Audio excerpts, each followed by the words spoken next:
మంచిది.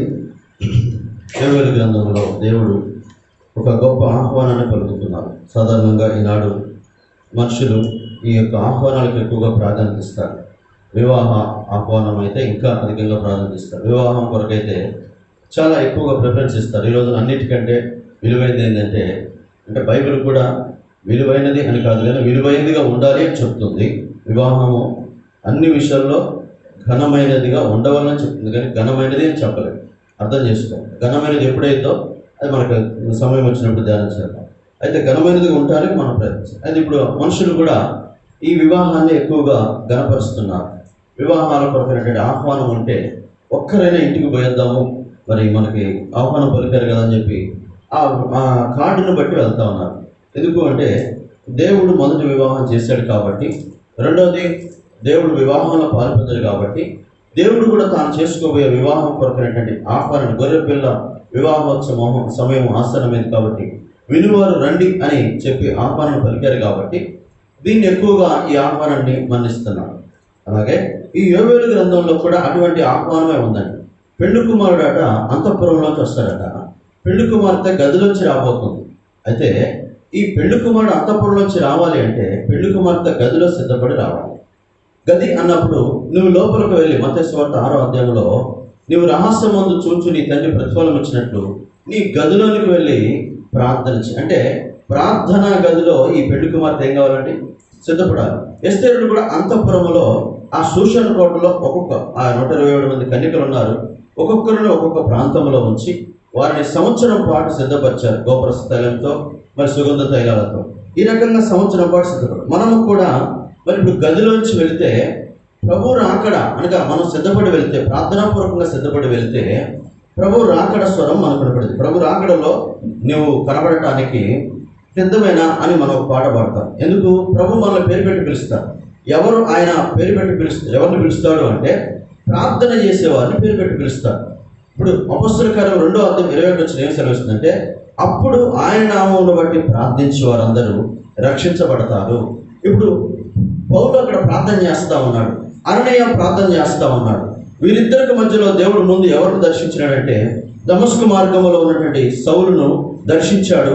కనులు పోయినవి ఒకడు పట్టుకొని తీసుకొచ్చి ఒక ఇంట్లో ఆ యొక్క వీధిలో ఉంచాడు. ఆ వీధిలో ఉంచినప్పుడు అననీయ ప్రార్థన చేస్తానండి. ఈయన కూడా ఆ ప్రార్థన చేస్తున్నాడు. అననీయ వచ్చి చేతులు పెట్టి తనను దృష్టి పొందినట్టుగా చేసినాడు. ఇప్పుడు ఈ ప్రార్థించే వారిని దేవుడు పిలుస్తున్నాడు. అననీయ అని ప్రార్థనలో ఉన్నటువంటి ఆ అననీయాన్ని పిలిచాడు. ఏంటి ప్రభువా అంటే, ఇదిగో తార్సు అనేటువంటి సౌలు ఆ వీధిలో ఉన్నాడు, త్రిదముల వీధిలో ఉన్నాడు. నువ్వు వెళ్ళి అతని మీద చేతులు పెట్టినట్టుగా అతను దర్శనం కనుగొంటున్నాడు. ప్రార్థన చేస్తున్నాడు. ఏమన్నా ప్రార్థన చేస్తున్నాడు? నువ్వెవరు ప్రభువా అంటే, నువ్వు హింసించే యేసుని అనగానే ప్రభువా నేనేం చేయాలి, ప్రభువా నేనేం చేయాలి, ప్రభువా నేను హింసించకుండా నేనేం చేయాలి, ప్రభువా నేనేం చేయాలి, ప్రభువా నేనేం చేయాలి. ఇదే ప్రార్థన. ఈ ప్రార్థనలో ఉన్నాడు. అక్కడ ఇప్పుడు ఈయన ఏం చేయాలో ఇంకొక దైవజనుడు ప్రార్థన చేస్తున్నాడు, ఇంకొక భక్తుడు ప్రార్థన చేస్తున్నాడు. ఈ ప్రార్థించే వారిని పేరు పెట్టి పిలుస్తున్నాడు దేవుడు. ఈ ప్రార్థించే వారిని దర్శించడానికి ఉన్నాడు దేవుడు. ఈ ప్రార్థించే వారికి తన చిత్తమును, తన మర్మమును బయలుపరచాలని ఉద్దేశించాడు దేవుడు. కాబట్టి ఇప్పుడు ఆ ప్రార్థిస్తున్నటువంటి అననీయకు, ఆ ప్రార్థిస్తున్నటువంటి సౌలునకు దేవుడు స్వరం వినబడుతూ వచ్చింది. దేవుని యొక్క స్వరం విన్నారు, దేవుని కార్యాలు జరిగిస్తూ వచ్చారు. ఈ రకంగా సంఘము పెళ్లి కుమారుడు అంతఃపురంలోంచి రాబోయే లోపల పెళ్లి కుమార్తె గదిలోకి సిద్ధపడగా ప్రార్థన గదిలో సిద్ధపడాలి. నువ్వు ప్రార్థన గదిలో సిద్ధపడకపోతే, నువ్వు గదిలోకి వెళ్ళి తలుపు వేసుకొని ప్రార్థన చేయకపోతే ఆ రాకడ దినాన ప్రభు యొక్క స్వరం, ప్రభు యొక్క పిలుపు నీకు నాకు వినబడదు. అందుకొరకే చెదిరిపోయిన, దూరమైపోయిన, ఫలాలను కోల్పోయిన, ఆత్మీయ క్షీణతలో ఉన్న, సంతోషము లేకుండా ఉన్నటువంటి ఇశ్రాయేలు ప్రజలకు దేవుడు ఎప్పుడైనా సరే ఉపవాసం ఉండి కన్నీరు కార్చి దుఃఖించి మనోపూర్వకంగా తిరిగి నా యొద్దకు రండి, నేను ఇలాంటి దేవుణ్ణి, నేను శాంతమూర్తిని, కృపగల దేవుణ్ణి, చేదున కీడు చేయక మానుకునే దేవుణ్ణి, కాబట్టి మీకు ఆహ్వానాన్ని పలుకుతున్నాను, నా ఆహ్వానాన్ని మన్నించి కన్నీరు కార్చుతూ దుఃఖించుతూ మనోపూర్వకంగా నా యొద్దకు వచ్చి ప్రార్థన చేస్తే పూర్వం అందరి తొలకరి వర్షం, కడవర వర్షం మీకు నేను అనుగ్రహిస్తాను. చేనులో పైరు మొలచిద్ది, ప్రతి చెట్టు ప్రతి ఫలములు మీకు ఇస్తుంది అని దేవుడు ఈ యోవేలు గ్రంథంలో వారికి ఆహ్వానం పలికాడు. వధువు సంఘము కూడా ఆత్మ ఫలాలతో వరుడైన క్రీస్తుని ఏం చేయాలండి? ఎదుర్కోవాలి. సులోమతి కూడా ఇదిగో నా ప్రియుడు నా ఉద్యానవనానికి వేం చేస్తున్నాడు కాబట్టి అతనికి ఇష్టమైన ఫలములు అతను భుజిస్తాడని ఫలాలు ఫలించి సిద్ధముగా ఉందండి. ఆ ఫలభరితమైనటువంటి జీవితాన్ని బట్టి తనకు ఒక నిరీక్షణ ఉంది, ఏంటంటే నా ప్రియుడు నా ఉద్యానవనంకి వస్తాడు, ఆయన తనకి ఇష్టమైన ఫలాలు భుజిస్తాడు. మరి ఇప్పుడు ప్రభు రాకడ సమీపిస్తున్న దినాల్లో మనం ఉన్నాం. ప్రభు రాకడలో మనం ఎత్తబడాలి అంటే, ప్రభు మన దగ్గరికి రావాలి అంటే, మనకి ఇష్టమైన ఫలములు అతను భుజించాలి అంటే, ఆ ప్రభు యొక్క ఆ రాక సమీపంగా ఉన్నటువంటి ఈ దినాలలో మన జీవితాలు ఫలించాలి, ఆయనకి ఇష్టమైన ఫలాలు ఫలించాలి. అందుకొరకై మనము ఈ చెట్లముగా నాటబడ్డాం. ఈ సంఘము ఈ చెట్లని వర్షమాట పెంచుతుంది. 44వ యెషయా గ్రంథంలో చూస్తే 14వ వచనంలో వర్షము చెట్లను పెంచును. ఆ చెట్టు నిన్నే చూపిస్తూ ఉంది కాబట్టి ఆ చెట్టు 92వ కీర్తన 12వ వచనం ప్రకారం నీతిమంతులు దేవుని మందిరంలో నాటబడ్డారు ఖర్జూర వృక్షం వలె. కాబట్టి ద్రాక్ష చెట్టు వలె, అంజూరపు చెట్టు వలె, ఆ చెట్ల వలె నాటబడిన మన జీవితాల్లో ప్రియులారా ఈ రోజున మరి ఫలాల కొరకైనటువంటి ప్రార్థన మనం చేయాలి. అదే జకర్యా గ్రంథంలో మనం చూస్తూ వచ్చాము. కడవరి వానాకాలం మన వర్షము దయచు. మనం కడవరి కాలంలో ఉన్నాం. కడవరి కాలంలో బయలుపరచబడటకు సిద్ధముగా ఉన్న రక్షణ ఉంది. అయితే నువ్వు ప్రార్థిస్తేనే ఆ రక్షణ పొందుకుంటావు. ఎవరు రక్షించబడతారు కడవరి కాలంలో అంటే? రక్షణ అంటే ప్రభు రాకడలో ఎత్తబడేటువంటి రక్షణ, ప్రభు సంఘంలో చేర్చబడే రక్షణ మనం ఇప్పుడు పొందుకున్నాం. ఇప్పుడు ప్రభు రక్తం ద్వారా కడగబడ్డాం, రక్షించబడ్డాం.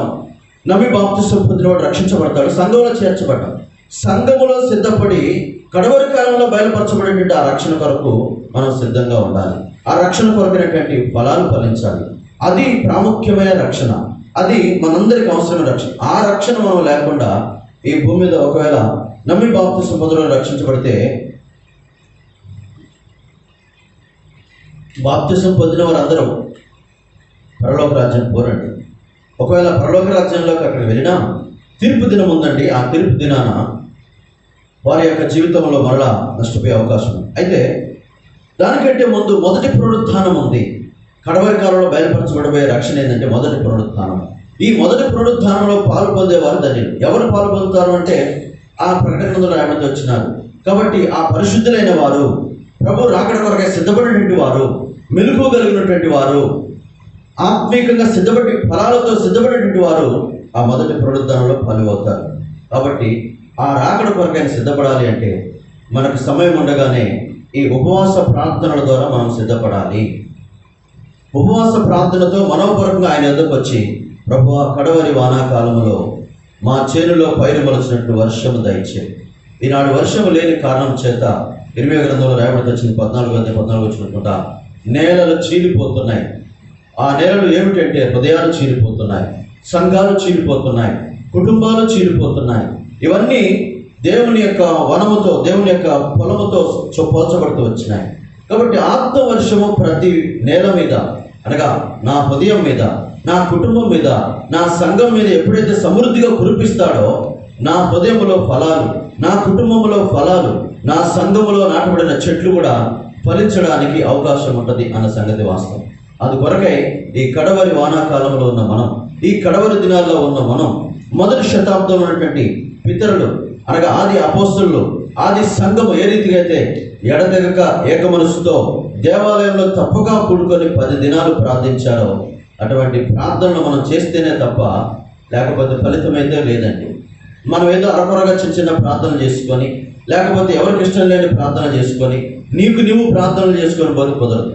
అక్కడ ఆత్మ ఎప్పుడు కురిపించబడిందంటే ఒక టైం పెట్టుకున్నారు, ఒక దిన పరిమాణం పెట్టుకున్నారు. 10 దినాలు ప్రార్థన చేద్దాం. యేసు ప్రభువారు పునరుద్ధానుడే 40 దినాలు వారు కనబడి వెళ్ళిపోతూ వచ్చాడు. ఆ తర్వాత 10 దినాలు వాళ్ళు ఏం చేసినారంటే, దేవుడు చెప్పిన మాట ప్రకారం నా వలన మీరు వినిన వాగ్దానం కొరకై యెరూషలేములో కనిపెట్టండి అంటే, ఈ 10 దినాలు వాళ్ళు ఎడతెగక దేవాలయం నుండి స్తోత్రం చేస్తూ, ఎడతెగక దేవాలయం నుండి ప్రార్థన చేస్తూ వచ్చారు. ఈ ఎడతెగని స్తుతి స్తోత్రాలతో కూడిన ప్రార్థన వారి జీవితాలలో పిల్లల ఆత్మను కురిపించడానికి కారణం. రెండో చూసినట్లయితే వారు ఏక మనస్కులై కూడుకున్నారు. ప్రార్థనకి రావడం ఇంపార్టెంట్ కాదు. నువ్వు ప్రార్థనకు వచ్చినప్పుడు ఎలా రావాలంటే సంఘముతో ఏకీభవించి రావాలి. దైవ సేవకుడు ఏక మనసు లేకుండా రావడం కూడా వేస్ట్. ఇంటికాడ ఉండడం మంచిది. నీ ఇక్కడికి వచ్చి నీ మనసు ఇంకొకడ పెట్టుకొని, నేను చెప్పే వాక్యాన్ని పక్కన పెట్టి నీ మనసులో భేదం పెట్టుకొని, స్వార్థం పెట్టుకొని, గర్వం పెట్టుకొని, కావలసినటువంటి వాక్యం నీ దగ్గరకు వచ్చినప్పుడు దాన్ని పక్కన నెట్టడం వల్ల ఇక్కడ ఆత్మ ఏం కుమ్మరించబడదు కాదు కదా, ఉన్న ఆత్మలు వేడైపోతూ ఉంటాయి. కాబట్టి ఏక మనసు, సంఘము ప్రార్థిస్తుంది అంటే అత్యాసక్తితో ఏక మనసుతో ప్రార్థించింది కాబట్టి కార్యాలు చూడగలుగుతూ వచ్చారు. ఈనాడు ఏకత్వం కుటుంబాల్లో ఉండట్లేదు, సమాజంలో ఉండట్లేదు, సంఘంలో అంతకన్నా ఉండట్లేదు, విశ్వాసుల మధ్య ఇంకా అస్సలే కనబడట్లేదు. ఇది లేని ప్రార్థన నీకు వర్షము కురిపించదు అన్న సంగతి వాస్తవం. ఆత్మ దిగి రావాలి అంటే నువ్వు ఏక మనసుతో కలిసి ప్రార్థన చేయాలి. నీకు ఎదుటి విశ్వాసం మధ్య ఏక మనసు లేకపోతే నువ్వు అర్పణ అనిపించినప్పుడు, అది ఆరాధనే కానివ్వండి, ప్రార్థనే కానివ్వండి, బల్లే కానివ్వండి, నీ మీద ఎవరికైనా విరోధం ఉందని తెలిసి నువ్వేం చేయాలట? అతనితో సమాధాన పడి రావాలని బైబిల్ సెలవు. మన మీద విరోధ భావం కలిగిన వారు ఉంటే, లేక మనకు వేరే వాళ్ళ మీద విరోధం ఉంటే, అవతల వ్యక్తి వచ్చి మనం పోయి అవతల వాళ్ళతో సమాధాన పడో, మాట్లాడుకున్న వందనాలు చెప్పుకొని ఏం చేయాలంటే ప్రార్థనకి రావాలి. అలా కాకుండా ప్రార్థన అయిపోయాక వందనాలు చెప్పడం, ప్రార్థనకు వచ్చేటప్పుడు వందనాలు చెప్పడం. మరి మన సీనియారిటీ ఇలా పెరుగుతుంది, మన సీనియారిటీ ఇలా పెరుగుతుంది కాబట్టి ఆత్మ దిగిరాదు, ఆత్మ పనిచేయదు. ఆత్మ నీకు అవసరమే లేదని అర్థం అన్నమాట. ఆత్మ ఎక్కడ ఉంటుందయ్యా అంటే ఆ ఖాళీ చేయబడిన హృదయంలో ఉంటుంది. ఏదైనా అక్కడ ఉందనుకోండి, అక్కడ ఆత్మ అల్లాడిపోయింది. ఆదికాండం 1:2 ఏముందండి? చీకటాట జలములపై. కాబట్టి ఆత్మ, దేవుని ఆత్మ ఏమవుతుంది? చీకటి ఆవరించింది కాబట్టి దేవుని ఆత్మ అక్కడ లేదు. చీకటి ఉన్న చోట ఏముండదండి? ఆత్మ ఉండదు. ఆత్మ వెలుగు, ఆత్మ దీపం. కాబట్టి వెలుగు ఆత్మ. ఆత్మ రావాలి అంటే చీకటి పోవాలి. నీ హృదయంలో ఉన్న చీకటి అంతా పోతే అప్పుడు నీ హృదయంలో దేవుని పరిశుద్ధాత్మ సంపూర్ణంగా దిగి వచ్చింది. కాబట్టి రెండో అనుభవం ఏంటంటే, దేవుని సన్నిధికి వచ్చినప్పుడల్లా మనం ఏక మనసుతో రావాలి, ఏకీభవించడానికి రావాలి, ఏకత్వంలో రావాలి మనం. అప్పుడు దేవుని ఆత్మ దిగి వచ్చింది. మూడోది గమనించట్లేదు పిల్లరా, ఆబ్సెంట్ లేకుండా రావాలి. వీళ్ళు 10 దినాలు ఏం చేశారండి? ఒక్కరన్నా పరిగిపోయారా? నేను గత వారం కూడా చెప్పాను, అప్పుడప్పుడు కూడా చెప్తూనే ఉన్నాను. ఉపవాస ప్రార్థన అంటే పరిశుద్ధ ఆత్మను దింపేది. ఆత్మ ఒక వ్యక్తికి చాలా అవసరం. ఇప్పుడు ప్రార్థించాలన్నా నీ పెదవులతో ప్రార్థిస్తే ఫలితం కంటే కూడా ఆత్మతో ప్రార్థించే ప్రార్థనకు ఫలితం ఎక్కువ ఉంటుంది. ఆత్మానుసారంగా ప్రార్థించాలి, ఆత్మతో ప్రార్థించాలి. ఆ ప్రార్థన దేవుడు జవాబు నీకు ఇచ్చినట్టుగా ఉంటుంది. హృదయముతో, పెదాలతో చేసే ప్రార్థన ఒకరి దేవుడి దగ్గరికి వెళ్ళొచ్చు, కానీ దేవుడు జవాబు ఇచ్చేదిగా ఉండకపోవచ్చు. అన్నిసార్లు ఆ ప్రార్థనకు జవాబు రాకపోవచ్చు. కానీ ఆత్మతో చేసిన ప్రార్థనకు, ఆత్మ నిపుణులతో చేసిన ప్రార్థనకు దేవుడు తప్పక జవాబిస్తాడు. అందుకనే ఆయన ఆత్మ లేనివాడు ఆయన వాడు కాదు అని రాయబడుతుంది. క్రీస్తు ఆత్మ కలిగిన వారమై అబ్బా తండ్రి అని మొరపెడితే ఆ ప్రార్థనకు జవాబిస్తాడు. కాబట్టి మూడోది, ఆత్మ కావాలి అంటే, ఆత్మ నీ హృదయంలో ఉండాలి అంటే, సంఘంలో పనిచేయాలంటే, కుటుంబంలో ఉండాలి అంటే, ప్రియమైనటువంటి వాళ్ళరా మనము ఏ ఒక్కరము ఆగిపోకుండా రావాలి, ఆబ్సెంట్ లేకుండా రావాలి. వారు 10 దినాలు 120 మంది ఎడతెగక ప్రార్థించినారంటే అభినందించింది. మన సంఘం అంతా ఉపవాస ప్రార్థనకి ఎందుకు రావట్లేదో నాకు ఇప్పటికీ అర్థం కాదు. అంటే నాకు అర్థమైంది ఏంటంటే, వీళ్ళకి చెప్పే విషయాలు అంత అవసరం లేదు అనుకుంటున్నారు అనిపిస్తున్నారు. వాళ్ళు అలాగే చెప్తారులే కానీ మా ఇంట్లో పని వచ్చి రాజుగారు చేస్తాడా, మైకులు పెట్టండి పెడతారు. కానీ వాళ్ళు అలాగే చెప్తారు కానీ మా పొలంలో పని డేవిడ్ అని చేస్తాడా, అలాగే రమ్మంటారు. కానీ వాళ్ళు అలాగే చెప్తారు కానీ మా ఇంట్లో మా అమ్మాయికి రోగం వచ్చింది, సమస్య వచ్చింది అని అనుకుంటా ఉంటారు. ప్రియమైనటువంటి వాళ్ళరా, ఇది సాతాను తంత్రం గుర్తించే కామన్ సెన్స్ కూడా లేకుండా పోతుంది. తంత్రాలు కూడా ఎవడంటే సాతానుగాడు. ఇక వాడు పెట్టిన తంత్రాలన్నీ మన హృదయంలో కూడా ఏమైతేట మనుషులు కల్పించిన పద్ధతులను దైవోపదేశాలుగా భావిస్తూ వారు ఏం చేస్తారట, దేవుణ్ణి వ్యర్థముగా ఆరాధించడానికి, వ్యర్థంగా ప్రార్థించడానికి వస్తారు. వివిధ తంత్రాలతో, మానవుల పద్ధతులన్నీ వివిధ తంత్రాలతో కూడిన ఉన్నాయి. మానవుల హృదయంలో కూడా వివిధ తంత్రాలు పెట్టుకుంటున్నాడు. హృదయం అనేక తంత్రాలతో నిండిపోతుంది. సాధారణంగా నింపుతున్నాడు. అట్లా ఏం కాదులే, నువ్వు ఇట్లాంటి ఆలోచన అనుకో, ఇట్లాంటి తలంపు అనుకో, ఇట్లాంటి కోరిక అనుకో, ఇట్లాంటి మనసుతో రా, ఇలా చెప్పేసి అయిపోయిందని సాధారణంగా తంత్రం పెడుతున్నాం. మనం కూడా వివిధ తంత్రాలతో దేవుని వాక్యములకు దూరం అయిపోతున్నాం. వాక్యానుసారంగా బ్రతికిన వాడే పిల్లరా పరలోక రాజ్యం వెళ్తాడు, ప్రార్థనకు జవాబు పొందుతాడు. కాబట్టి ఇప్పుడు ఆత్మీయంగా మనం దేవుని ఆత్మను పొందుకోవాలంటే, బలపరచబడాలంటే మూడో అనుభవం ఏంటంటే సంఘం అంతా కూడి రావాలి. ఆ నిలువే పట్టణస్థులకు ఉందండి ఆ ఐక్యత. ఆ రాజుగారికి ఉందండి ఆ ఐక్యత, ఆ షూషన్ కోటలో ఉందండి ఆ ఐక్యత, ఆ పురవీధుల్లో ఆ యొక్క వీధుల్లో మొర్దెకైతో పాటు ఆ యూదులందరూ కలిసి గోనెపట్ట కట్టుకొని ఒకళ్ళని ఇంట్లో ఉన్నారా? ఆ యెహోషాపాతు కాలంలో ఉందండి ఆ ఐక్యత. తమ శిష్యులతో కూడా వచ్చారట, పిల్లలతో కూడా. మరి ఈనాడు దేవుడు ప్రాణం ఇచ్చినటువంటి ఈ సంఘానికి, దేవుడు స్వరక్తం ఇచ్చి సంపాదించిన ఈ సంఘానికి ఎందుకు ఉండట్లేదు అంటే వారి తంత్రాలను వారు గుర్తించలేకపోతున్నారు. సాతాను తంత్రాలని, ఇది సాతాను తంత్రమే, నేను ఉపవాస ప్రార్థనకు పోకుండా అని గుర్తించలేకపోతున్నారు. మా అంటే నెలకు ఒక్కసారి మనం కూడి వచ్చేది, ఆరాధనకు వస్తూనే ఉన్నారుగా. మళ్ళీ ఇవాళ ఆరాధనకు పోయి, ఇవాళ శనివారం ఉపవాస ప్రార్థనకు పోయి, మళ్ళీ ఇవాళ వాలెంట్ ప్రేయర్కి పోయి, మళ్ళీ ఇవాళ సంఘ ప్రార్థనకు పోయి, ఈ ప్రార్థనలు చేసుకుంటూ పోతే నా ఇంట్లో నా కుటుంబం ఏం కావాలా అనే తంత్రం. సాతాను ఈ రకంగా పిల్లల మన హృదయాలలో అనేక రకాలైనటువంటి దురాలోచనలు లేక సొంత తలంపులు నింపుతాడు దేవుని సన్నిధికి రాకుండా. ఏదేమైనప్పటికీ మన జీవితాల్లో మనము దేవుని ఆత్మ కొరకైనటువంటి ఆశ కనుక ఉంటే, ఆత్మ అంటే ఏదో మరి మనం పెంతుకొస్తు దినాన్ని పొందుకొని ఎగిరిపోయి ఒక రోజు కాదండి. పక్షంగా చెప్తున్నారు, దినదినము దేవుని ఆత్మచేత నింపబడాలి. సంఘముగా మనం అపొస్తలుల కార్యాలను గమనిస్తే వారు కూడి ఉన్న చోటు కంపిస్తూ ఉంటారట. పరిశుద్ధాత్మ దిగి వస్తుంది. ఎప్పుడైతే వాళ్ళు కూడి ఉంటారో పరిశుద్ధాత్మ దిగి వస్తుంది. అంటే దేవుని ఆత్మ వాళ్ళు కూడుకున్నప్పుడల్లా ఆత్మ ఆ ఆవరణాన్ని, ఆ ప్రాంతాన్ని తెరవని ఆకాశంలోంచి, అనుభవంలోంచి ఆత్మ దిగుతూ ఉంది దేవుని దాసుల మీద, వినేవారి మీద. ఆఖరికి ఒక మాట పేతురు చెప్తా ఉంటే కూడా అన్యజనుల మీదకి ఏమొచ్చిందంటే దేవుని ఆత్మ దిగి వచ్చింది. మన వల్లే పరిశుద్ధాత్మ పొందిన వీరిని ఆటంకపరచడానికి ఇంకా అభ్యంతరం ఏంటి? దేవుని ఆత్మ దిగి వచ్చింది అన్యజనుల మీదకి అని చెప్పి పౌలు కూడా వాక్యం ప్రకటిస్తారు.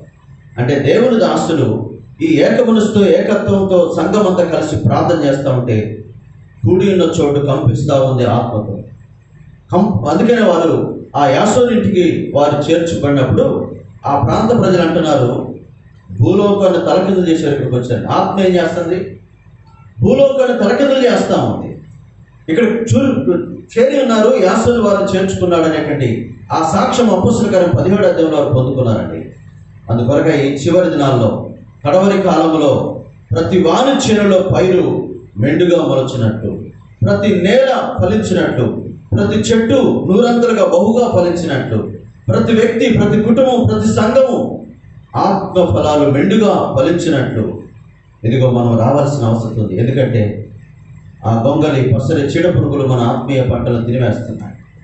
ఆ మొదటి అధ్యాయంలో చూస్తే ద్రాక్ష చెట్లు ఎండిపోతున్నాయి, అంజురపు చెట్లు వాడిపోతున్నాయి, ఒలివ చెట్లు, దానిమ్మ చెట్లు, జందర వృక్షాలు, అన్ని చెట్లన్నీ, తోటలో చెట్లన్నీ ఫలాలు కోల్పోయినాయి. సంతోషములే, మాధుర్యములే, ఆరోగ్యము లేదు, అభివృద్ధి లేదు. ఏమండి, ఇంకా ఆ ఖర్జూర వృక్షాలు ఎదుగుదల లేదు. ఈ 5 రకాల చెట్లు ఆడ ఎండిపోయినాయట. ఎందుకు? అభివృద్ధి లేకుండా, ఆత్మీయత లేకుండా, సంతోషం లేకుండా, ఐక్యత లేకుండా, ఆరోగ్యం లేకుండా. యాపిల్, జందర వృక్షం అంటే యాపిల్ చెట్టు. డాక్టర్ గారు అంటాడు, ఒక యాపిల్ తింటే నీకు డాక్టర్ అక్కర్లేదు, అనారోగ్యమే రాదంట.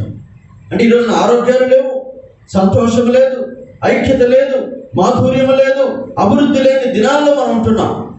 ఏదో పైకి మాత్రం అలా కనిపిస్తుంది, సురేష్ వచ్చినాము. కాబట్టి ప్రియమైనటువంటి వాళ్ళ మన జీవితాలలో మనము ఆత్మవర్షము కొరకైనటువంటి ఆక్రందన ఉండాలి, ఆత్మ కొరకైనటువంటి ఆఖరి తప్పుకులు ఉండాలి. అప్పుడు దేవుని ఆత్మ మనల్ని ఫుల్ఫిల్ చేసినప్పుడు దేవుని ఆత్మ మనలో పనిచేస్తూ ఉంటుంది. మనలో పనిచేసిన కొలది మనం ఖాళీ అయిపోతూ ఉంటాం. దేవుని ఆత్మ మనలో ఒప్పిస్తూ ఉంటుంది. దేవుని ఆత్మ మనలో పనిచేస్తున్న కొలది మన పతనాలు, మన బలహీనతలు, మన యొక్క లోపాలు, మన అవిధేయతలు అన్నింటిని మనం తెలుసుకోగలుగుతాం, ఒప్పుకోగలుగుతాం. తిరిగి ఆత్మశక్తితో నింపబడి ఆత్మ ఆయన పోలుగులోకి మార్చడానికి సహాయపడుతుంది. అందుకొరకై ఈ కడవరి వానాకాలంలో ప్రభువా నా మీద మెండుగా ఆత్మవర్షము కుమ్మరించి, నా కుటుంబం మీద కుమ్మరించి, నా సంఘములో ఆత్మవర్షం కుమ్మరించి, ఈ నా సంఘములో ఆత్మ పరిచయాలు నాయన.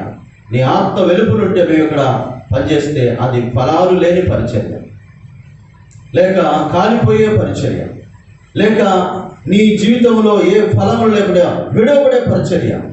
కాబట్టి విడవబడేది కాదు, ఫలాలు లేనిది కాదు, కాలిపోయేది కాదు. మనం చేయాల్సింది ఇది నాన్న నిలిచి ఉండే పరిచర్య, ఫలించే పరిచర్య, బహుగా ఆయన్ని మహిమపరిచే పరిచర్య. ఆ రీతిగా మనం చేయవలసిన అవసరం ఉంది. అందుకొరకై ఆత్మ మనకు అవసరం.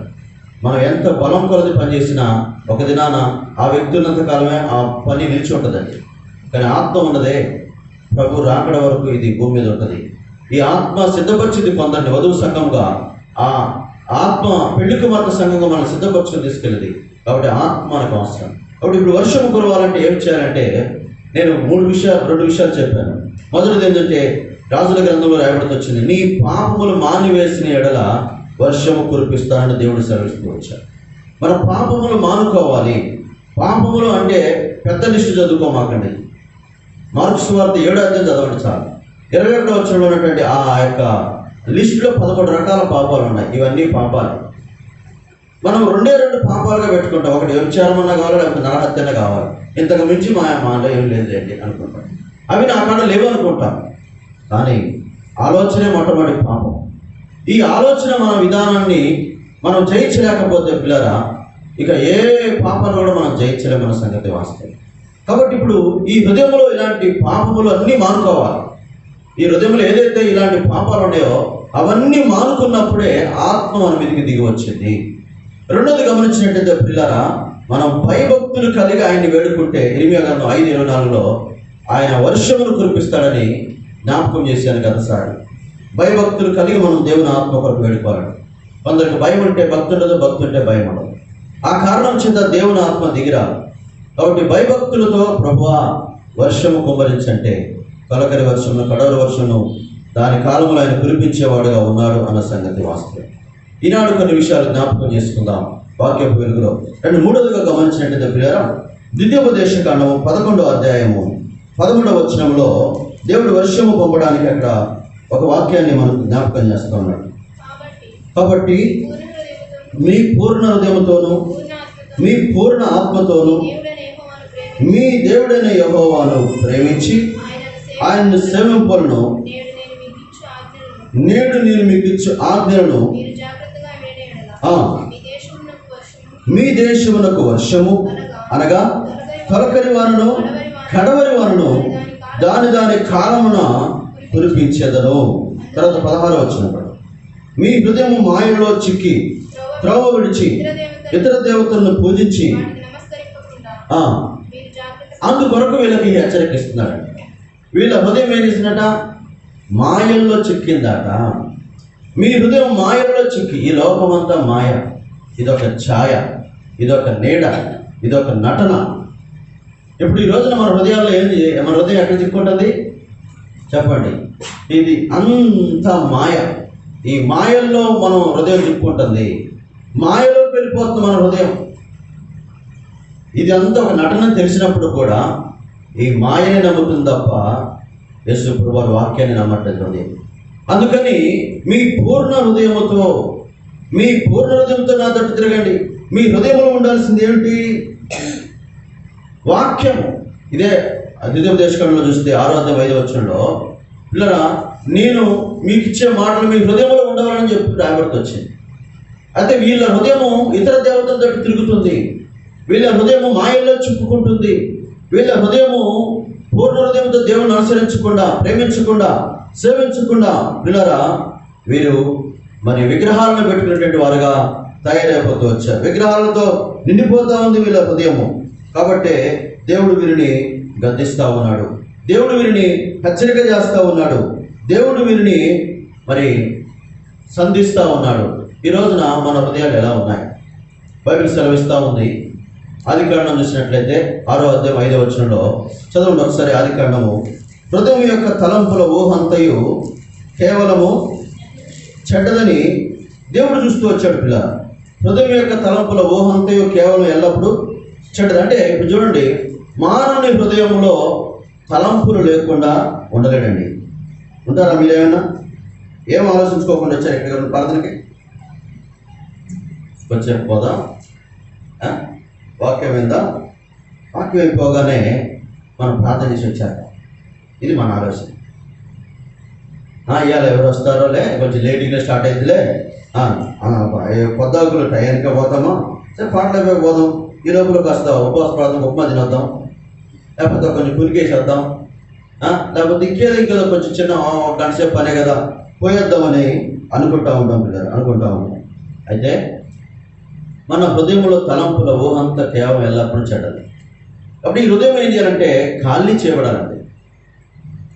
మన ఒక దైవజనుడు చెప్తూ వచ్చాడు, ఒక సేవకుడుగా మన వాక్యం సిద్ధపడాలంటే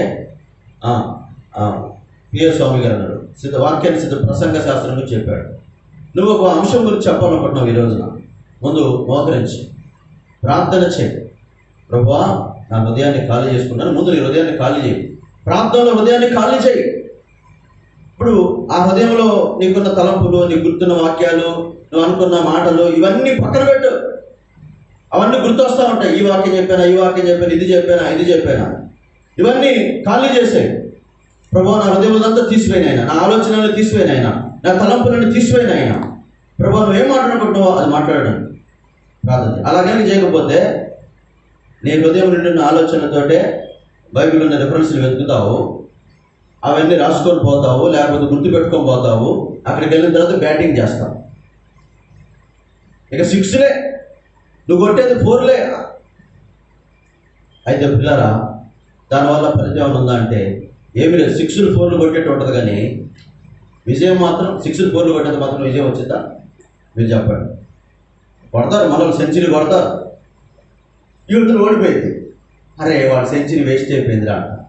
6లు కొట్టి 4లు కొట్టి సెంచరీ కొట్టి హాఫ్ సెంచరీ కొట్టి చివరికి వచ్చి ఓడిపోయింది ఇండియా. మన వాళ్ళు చివరికి వచ్చి ఇట్నే చేస్తారు. ఎప్పుడు చూడు ప్రపంచ కప్ కూడా ఇదే పోగొట్టుకుంటారు. సరే పిల్లరా, ఈ రకంగా వద్దు. ప్రభువుని సన్నిధిలో ప్రార్థన చేసి, ప్రభువా, నా హృదయం ఖాళీ చేసుకున్నాను, ఖాళీ చేయి. అలా ప్రార్థన చేసినప్పుడు నీకు దేవుడు శ్రేష్టమైన తలంపు ఇస్తాడు, ఒక ఆలోచన ఇస్తాడు. రెండవది, ఇక అక్కడ సందర్భం ఏమిటో తెలుసుకొని నువ్వు ప్రార్థన చేయి. ఇవాళ ఏ సందర్భము, ఏ టాపిక్ గురించి మాట్లాడాలి అన్న విషయాన్ని తెలుసుకొని, లేదు ఒక ప్రాంతానికి పిలిచారు, ఆ దైవ సేవకుడు పిలిచాడు, ఒక స్పీకర్గా నువ్వు వెళ్తున్నావు, ఆ సందర్భానికి నువ్వు కావాల్సిన వర్తమానాన్ని మరి అక్కడ ఆ దైవజనుడితో మాట్లాడే, అక్కడ ఏం కూడిక, స్పెషల్ మీటింగ్స్, సంథింగ్ బర్త్డే కూడిక, వివాహ కూడిక, ఏదో రిసెప్షన్, ఇంకేదనో సంథింగ్, దాని గురించినటువంటి విషయాలన్నింటి కూడా ప్రార్థన పూర్వకంగా ప్రభుకు అప్పగించుకొని, ప్రభువా, కొన్ని తలంపులు నాకు జ్ఞాపకం చేయి, ఈ అంశం మీద కొన్ని రెఫరెన్స్లు నాకు జ్ఞాపకం చేయి అని ప్రార్థన చేసి వాక్యానంతా నీవు సిద్ధపరచుకొని ఒక ముగింపుకి తీసుకొచ్చే తలంపులు తీసుకొచ్చి, ఆ తర్వాత ప్రార్థనా పూర్వకంగా ఈ అంశాలన్నీ మరలా ప్రభు సన్నిధిలో నీవు ప్రార్థన చేసి ఆ ప్రజల ముందు నిలబడు. అప్పుడు నీవు ఆ ప్రజలకు క్షేమం కలిగించిన వాడు అవుతావని చెప్తూ వచ్చాడు. కాబట్టి పిల్లరా, మన తలంపులతో మనం దేవుని సన్నిధికి వచ్చిన, ప్రార్థన చేయడానికి వచ్చినా, నాలాంటి వారు ప్రసంగం చేయడానికి వచ్చినా, ఒకవేళ అది ఇంపుగా ఉండొచ్చు, దానివల్ల ఫలితం ఏమైనా ఉంటుందా అని ఆలోచిస్తే ఫలితం ఉండదు. ఎందుకు? ఇది నేను ఇచ్చిన తలంపు కాదు, అక్కడ నా అక్కర లేదు, అక్కడ నువ్వు మాట్లాడే విషయం అక్కడ నాకు అక్కర్లేదు. పోనీ నువ్వు చేసే ప్రార్థన నాకు అవసరం లేదు, నీకు అవసరమేమో. బహుశా ఈనాడు నీ హృదయంలో భారం ఉండొచ్చు, బాధ ఉండొచ్చు, సంఘం విషయాల కొరకు చేయొచ్చు. నీకు అవసరమైన విషయాలకు ప్రార్థన చేసుకోకపోతే కుదరదు. పోనీ నీకు తెలిసిన విషయాలు వాక్యం చెప్తే కుదరదు. నేను చెప్పిన విషయాలే నువ్వు చెప్పాలి. ఆ మాటలే నీ హృదయంలో ఉంటాయి. యోగ గ్రంథంలో ఏముంటుందండి? చదవండి, 22 అధ్యాయం 22 వచ్చింది.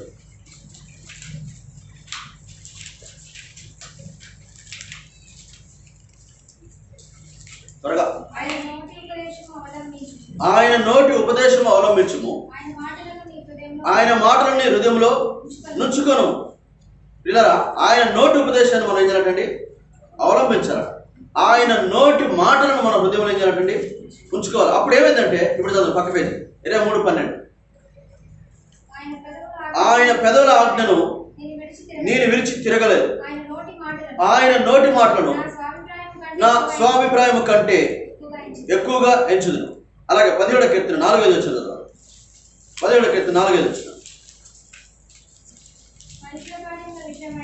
మనుషులకు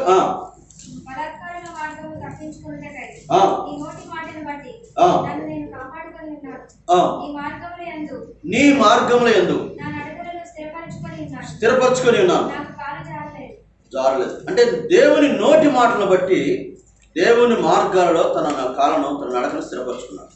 వీరి అనుభవాలు ఏం చెప్తున్నాయండి? ఇప్పుడు దేవుడు యోబుతో ఏం మాట్లాడుతున్నాడు? ఆయన నోటి ఉపదేశాన్ని అవలంబించు, అవలంబిస్తాను. నా స్వభాభిప్రాయం కంటే ఎక్కువగా కూడా నీ మాటకే నేనేం చేస్తాను. నీ అభిప్రాయాలు ఇక్కడ ఎవరికి పనికిరాదు. నీ అభిప్రాయంతో ప్రార్థన చేస్తే పనికిరాదు. నీ అభిప్రాయంతో బాధ చేస్తే పనికిరాదు. నీ అభిప్రాయంతో ఏ పని చేసినా పనికిరాదు. అది అంతంత మాత్రమే, కొంతకాలమే ఉంటుంది. కానీ దేవుని నోటి మాట వలన కలిగినటువంటి అభిప్రాయం ఉందే, అంటే వాక్యం విన్న తర్వాత ఒక అభిప్రాయానికి రావాలి. పేతురు ఆ 11తో పాటు లేచి నిలబడి వాక్యాన్ని బోధిస్తున్నప్పుడు 5,000 మంది ఒక అభిప్రాయానికి వచ్చారండి. ఒక ఆలోచనకు వచ్చారు, ఒక తలంపుకి వచ్చారు. ఏమొచ్చారు? ఇప్పుడు మేము ఏమి చేయాలని ఏక మనసుతో, వీళ్ళందరూ ఏక మనసుతో ప్రార్థన చేశారు. ఆత్మ దిగొచ్చింది. వీళ్ళందరూ ఏక మనసుతో 11 మందితో పాటు నిలబడి, ఒకడు ఎక్కువ ఒకటి తక్కువ లేదు ఇక్కడ సంఘం. వాక్యం బోధించే 11 మంది సమానమే అని 11 మంది సమానత్వంతో బోధిస్తే అక్కడ వాక్యము పనిచేసిందండి. ఆ 5,000 మంది కూడా ఏమంటున్నారు? అందరూ ఏకస్వరముతో అందుకు వారు మేమేమి చేయాలి. ఇప్పుడు పౌలు కూడా నేనేం చేయాలి? ఆ 5,000 మంది మేమేం చేయాలి? ఇది వాక్యము ఆత్మ జరిగించే కార్యాలు. లేకపోతే పిల్లరా, మన సొంత అభిప్రాయాలు కనుకతో ప్రార్థన చేస్తే అవతల వాడికి బలి పెరిగింది. ట్యూబ్ లైట్ కాదు, మిల్క్ కలగడానికి. ఈరోజు కంప్యూటర్ కాలం. ఏ కాలంలో ఉన్నాం మనం? అవతల వాడికి బలి పెరిగింది. నా కోసమే తీసింది ఇదంతా. ఇప్పుడు ప్రార్థన కూడా కొంతమంది బాధ చేస్తారు. ఆ పరిశీలు శంకరు ప్రార్థన చూస్తే ఆ పరిశీడు ఏం చేస్తున్నాడు? ప్రార్థనలో శంకరికి బాధ చేస్తుంది. అరే నీలాగా నేను లేనురా. కొంతమంది ప్రార్థనలో కూడా ఇతరులకు బోధ కలిగినట్టు వాళ్ళ ప్రార్థన ద్వారా అండర్స్టాండింగ్ చేసుకోవాలి. ఓహో ఈ అక్క నేనైతే అండర్స్టాండ్ చేసుకుంటాను, ఇంకో చేసుకోవాలి. కానీ ఈ ప్రార్థన అందుకొరకే చేస్తున్నాను, ఈ ప్రార్థన ఇందుకొరకే చేస్తాను. ఎందుకంటే మన ప్రార్థన అయినా, మన జీవితాలే అయినా, మన సాక్ష్యమే అయినా, మన బోధలే అయినా పిల్లరా వాక్యానుసారంగా ఉన్నప్పుడు నిత్యము నిలచున్నది దేవుని వాక్యము, సత్యమయున్నది, సర్వము చేయున్నది. వాక్యము నిత్యం నిలిచేది, సత్యమై ఉన్నది, సర్వం చేసి పెట్టి దిగిని. వాక్యానుసారంగా నీ ప్రార్థన ఉంటే నీ ప్రార్థనలన్నీ సఫలమైపోతాయి. వాక్యానుసారంగా నీ పరిచర్య ఉంటే, నీ బోధ ఉంటే మన పరిచర్య ఫలించింది. వాక్యానుసారంగా ఈ సంఘం ఉంటే ఈ సంఘం ఎత్తబడింది.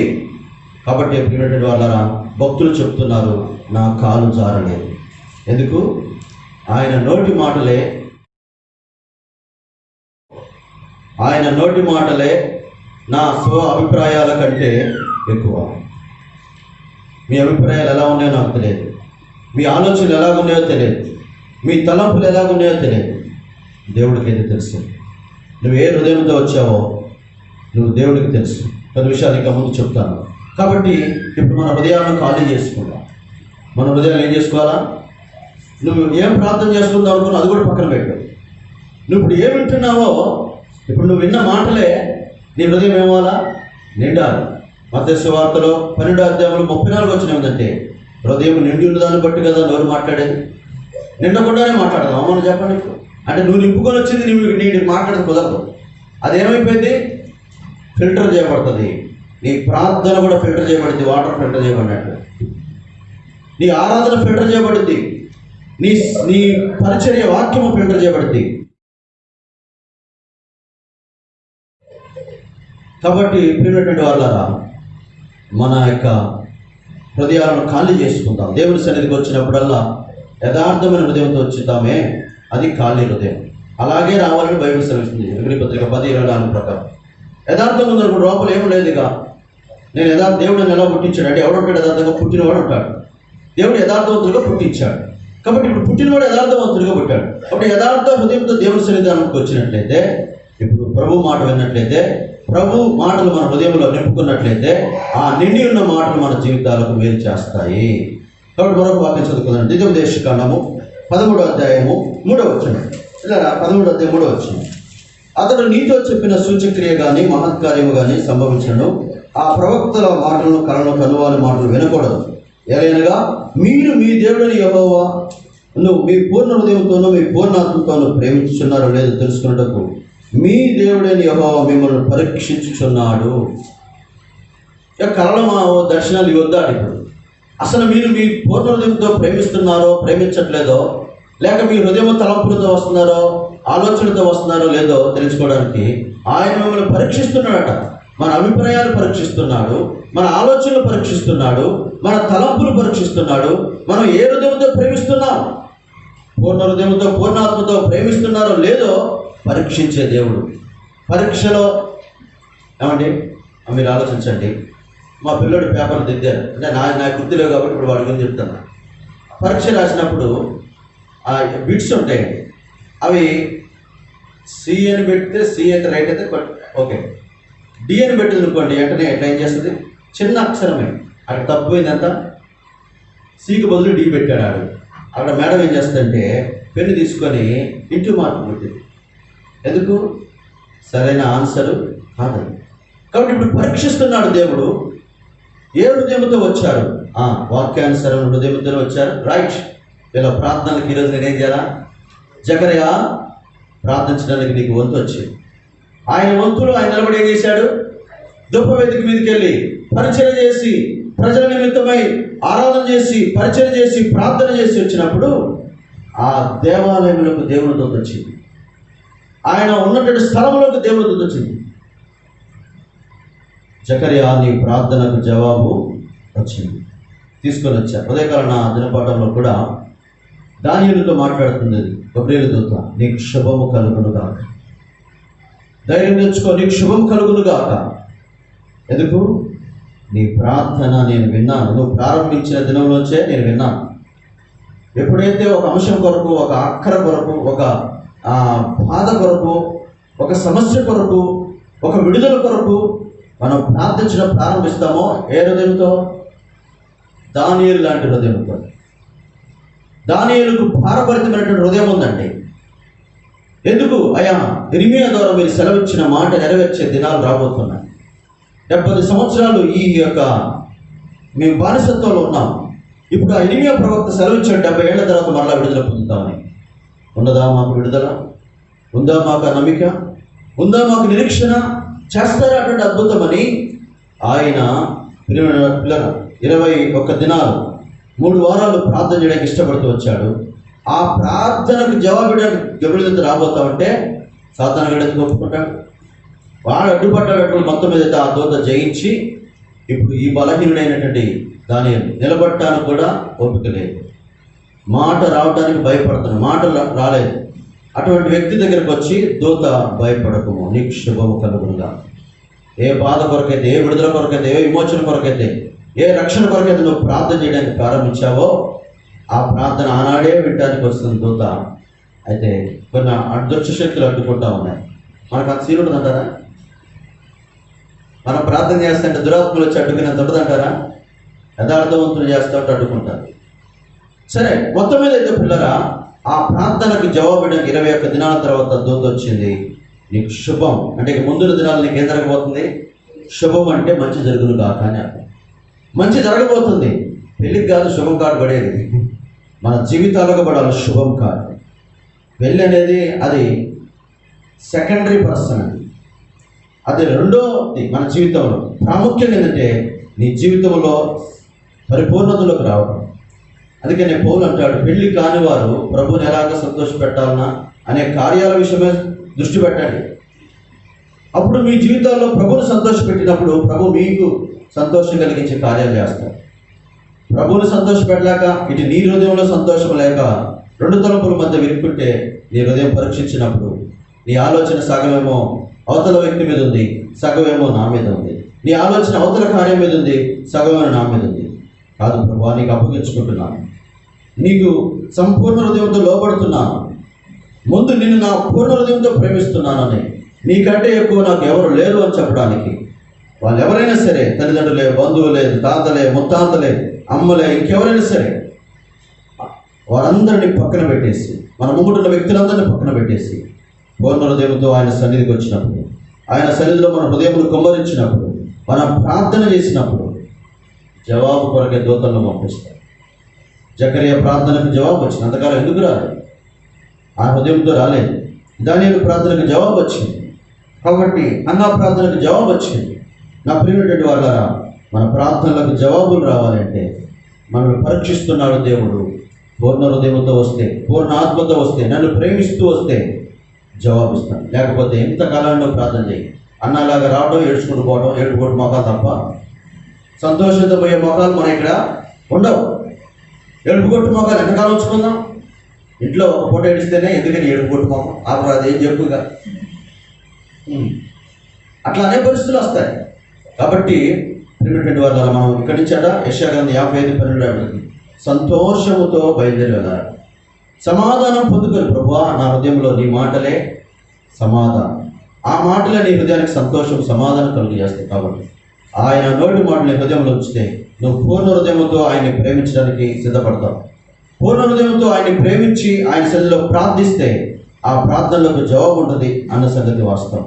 కాబట్టి మనం పరీక్షిస్తున్న దేవుని పరీక్షలో మనం నెగ్గాలని సమూయేలు కూడా హెచ్చరిక చేస్తున్నాడు. రండి, సమూయేలు మొదటి గ్రంథము 7వ అధ్యాయం 3వ వచనం.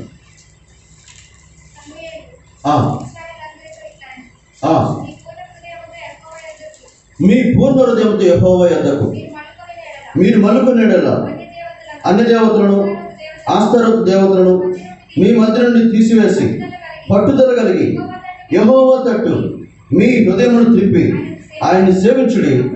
అప్పుడు ఆయన ఫిలిష్తీయుల చేతులను మిమ్మల్ని. వీరు మందసం పోయినప్పుడు కూడా పూర్ణ హృదయంతో ప్రార్థన చేయాలి. కిర్యాతాయిములో 20 ఏళ్ళు అయింది మందసం ఉండి. అయితే ఇప్పుడు వాళ్ళకి యుద్ధకాలంలో ఉన్నారు, వాళ్ళకి కష్టకాలంలో ఉన్నారు, వాళ్ళకి శ్రమకాలంలో ఉన్నారు. వారికి అర్థం కాని పరిస్థితులు ప్రార్థన చేస్తే జవాబు రాని పరిస్థితి. ఎందుకంటే మందసం ఉంటేనే వారికి జవాబు. మందసంలో ఏముంది?